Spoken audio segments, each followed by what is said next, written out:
এতিয়া মই কি ক'ম আৰু ৰাইজে জানে, ৰাইজে ইমান ধুনীয়াকে ওলাই আহিছে, ইমান উৎসাহ দিছে আৰু দিনক দিনে বাঢ়ি গৈছে শেষলৈকে। এতিয়া আৰম্ভণিৰ পৰা এতিয়ালৈকে সদায় বাঢ়ি আছে মানুহৰ উৎসাহ উদ্দীপনা আৰু সমাগম আমাৰ সৈতে যথেষ্ট বাঢ়ি আছে। সেইকাৰণে বহুত উৎসাহী আৰু জিকাটো নিশ্চিত।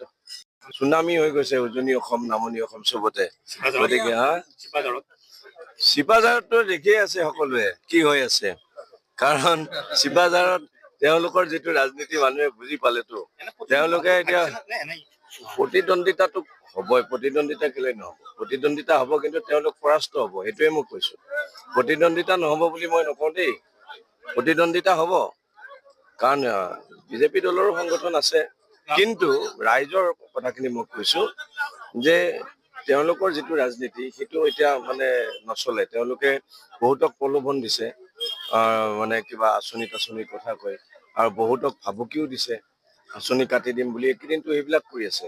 কালি তেওঁলোকে কিবা বুথ বিজয় কিবা এটা উলিয়াইছে, তাত মহিলাসকলক ভাবুকি দিছে যে ওলাই নাযাবি, তেতিয়াহ'লে তহঁতৰ আঁচনি শেষ আজিয়ে। আৰু এনেকে ভাবুকি দিছে যে CC কেমেৰা লগোৱা থাকিব, ক'ত ভোট দিওঁ আমি দেখা পাম। এইবিলাক কথা তেওঁলোকে ভাবুকি দিছে। গোপন ভোট তেওঁলোকে চাব পাৰে নেকি? তেওঁলোকৰ ভাৰতীয় সংবিধানে সেই অধিকাৰ দিছে নেকি লোকৰ গোপন ভোট চাবৰ কাৰণে? সেইটোতো ক'বও নোৱাৰে। তেওঁলোকে এইবিলাক ভাবুকি দিছে। তাৰপিছত তেওঁলোকে এতিয়া এইকেইদিন চেনগেভেল ৰাজনীতি কৰিছে। মানে 5 বছৰে ৰাস্তা মেৰামতি কৰিবলৈ তেওঁৰ সময় নহ'ল। অকমান তেওঁ চেনগেভেল দিবলৈ, মাটি দিবলৈ ৰাস্তাবিলাকত সময় নহ'ল। এতিয়া নিৰ্বাচনলৈ 5 দিন থাকোতে তেওঁ এতিয়া চেনগেভেল পেলাই ৰাইজক মানে হোৱা দিবলৈ আহিছে। মানুহেতো এইবিলাক বুজি পায় নহয়। 1 গাড়ী 2 গাড়ী চেনগেভেল পেলাই থৈছে ৰাস্তাৰ মুখত, এনেকুৱাকে দেখিছে, দেখুৱাইছে যে মানে আমি ৰাস্তাটো কৰি দিম। মানুহে এইবিলাক ফাঁকিবাজ বুজি পায় নহয়। এই গতিকে ফাঁকিবাজি ৰাজনীতিৰে কেনেকে তেওঁলোকে ইয়াত জিকিব পাৰিব? নোৱাৰিব। আপোনাৰ মই কাইলৈ আমাৰ প্ৰচাৰ শেষ হোৱাৰ পিছত মই সমীক্ষাটো কৰিব বিচাৰিম। আৰু এতিয়া মই দেখিছো যে আমি যিহেতু আমাৰ বাঢ়িয়ে আছে, শেষলৈকে আমি চাওঁ জয়ী হ'ব।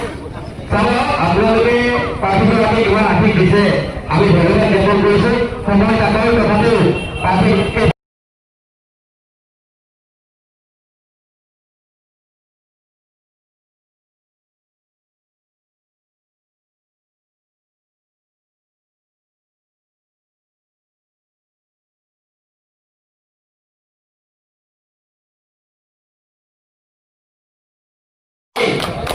আমাৰ যিখন